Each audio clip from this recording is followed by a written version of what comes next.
is basically, I mean, you could do a lot with this video.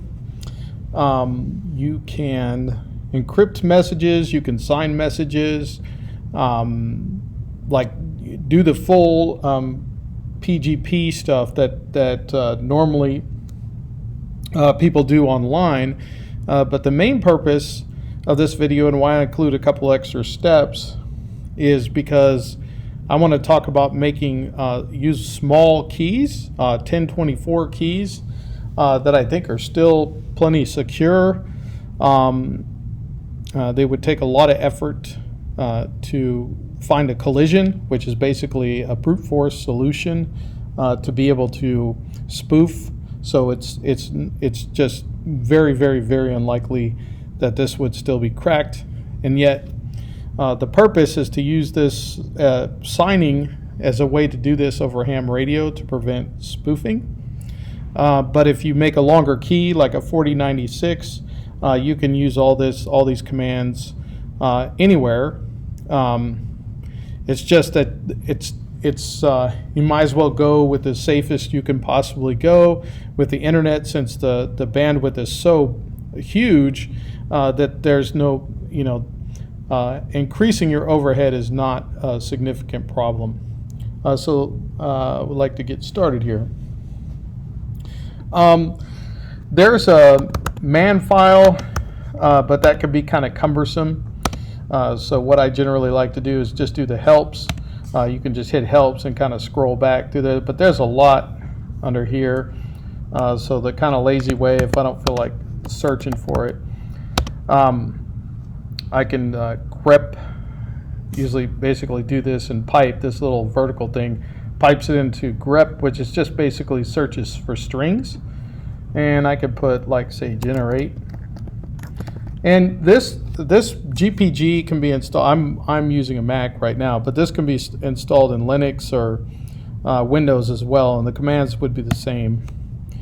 So full generate key gives you the full features, and that's what you need to be able to picked up some extra characters here. That's what you need to be able to make shorter keys. So we're going to do RSA for both, and it's suggesting 3072, and I want to make it 1024. I'm not going to have an expiry. That is because I think for most purposes it's rather unnecessary and can be really cumbersome. I think if you're using an application where your private key might be compromised as time goes on, then you should have have an expiration date. But if that's the case, you probably have bigger problems. So leave it at 0 for no expiration date. So go ahead and yes, it's correct. Real name, email address.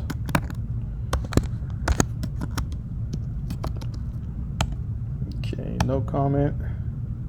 And then OK. And so now it's going to ask for a password. On the Mac, it's Pine Entry.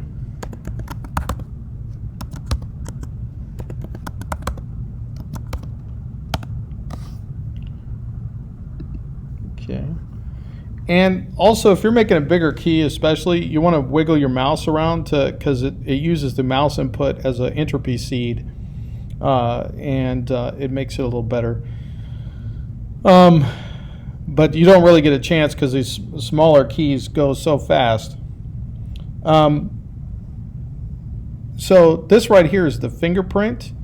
So the most secure way to do this would be to there's definitely other ways to do this, but the most secure way to do this would be to either send your let's see, actually this part can all be done in the clear. So say you've given them your public key. Your public key, there's no need for any kind of secrecy whatsoever, but what can happen is kind of a man in the middle where this is very unlikely, where someone can block your signal. Say you were sending this over the air.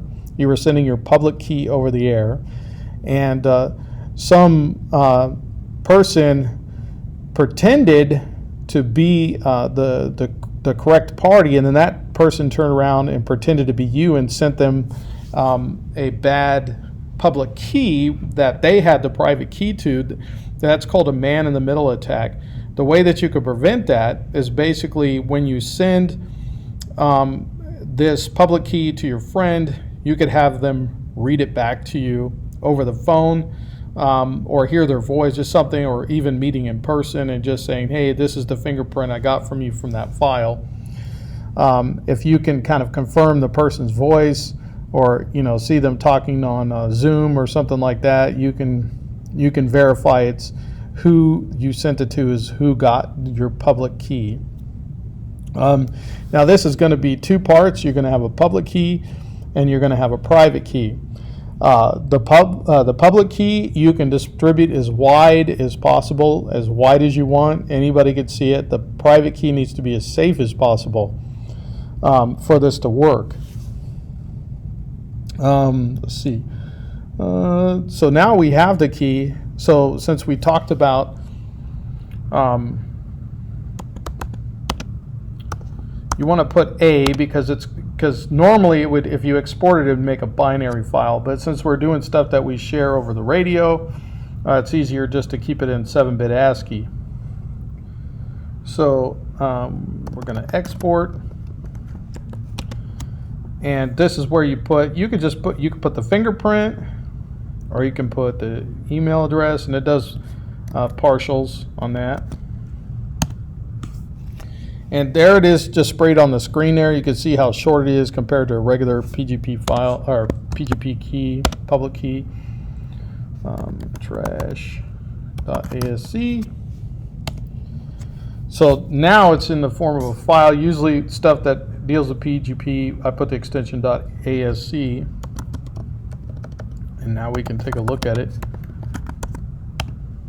And there it is. There's your public key. So let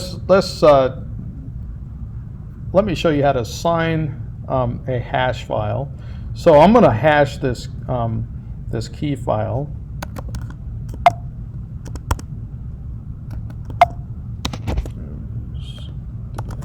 I think it defaults to this anyways.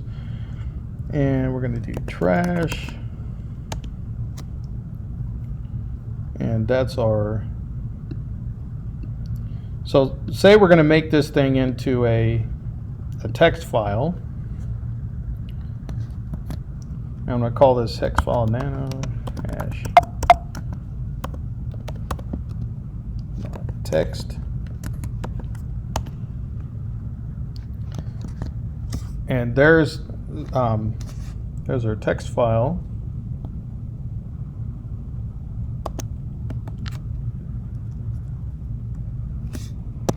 Exit. Oh. Right. ASC. Oh, I'm hitting the wrong button. That's like, why isn't that right now? There we go. So that's that. Now let's go ahead and sign it. So again, we want it as ASCII.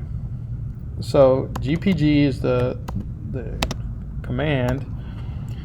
Now let me talk about you. If I put you here, this is who is doing the signing. So I'm going to sign it. Can.com. And that's all you have to worry about that.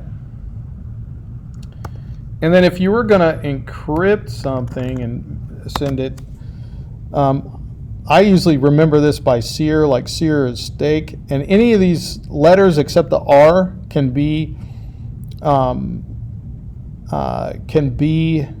put in any order except for the R. The R has to be at the end because the R specifies the recipient.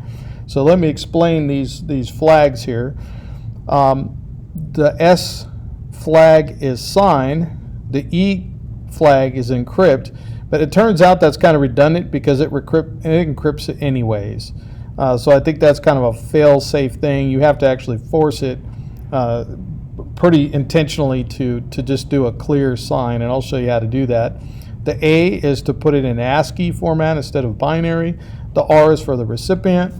So let's see. I can encrypt it to myself actually, so you can. It's okay to do that. And if you wanted to add other recipients, you could put another flag R and add another recipient by their email. So that's pretty much it. And then you got to specify the file. So I'm going to do this to my hash, and then now it's asking me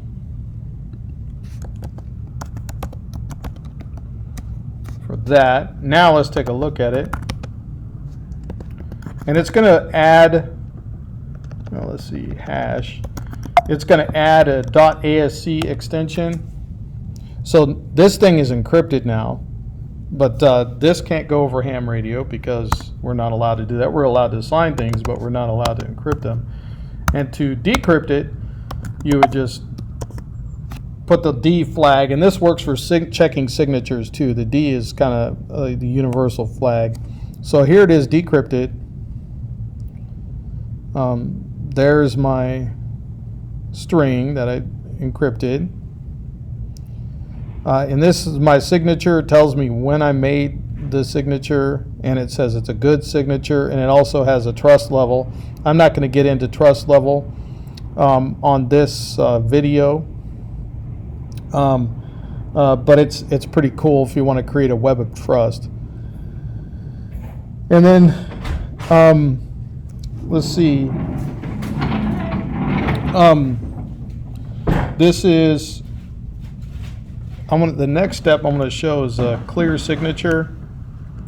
So let's do this here. I'm going to clear sign this hash.text. Now there's no recipient in it because you're not encrypting to anybody. So all you need is the S. Actually, you probably don't even need the S flag because you're going to tell it. You do need the A flag to tell it that it's ASCII. And this is going to be clear. Sorry about the background noise. This is going to be a clear signature. And again, the only flag you need to say who's signing it, and that's with the U. If you only have one private key on your key ring, then that is taken care of by default. But if you have several private keys, you need to specify the U, or you might sign it with the wrong key. So it's asked me to overwrite.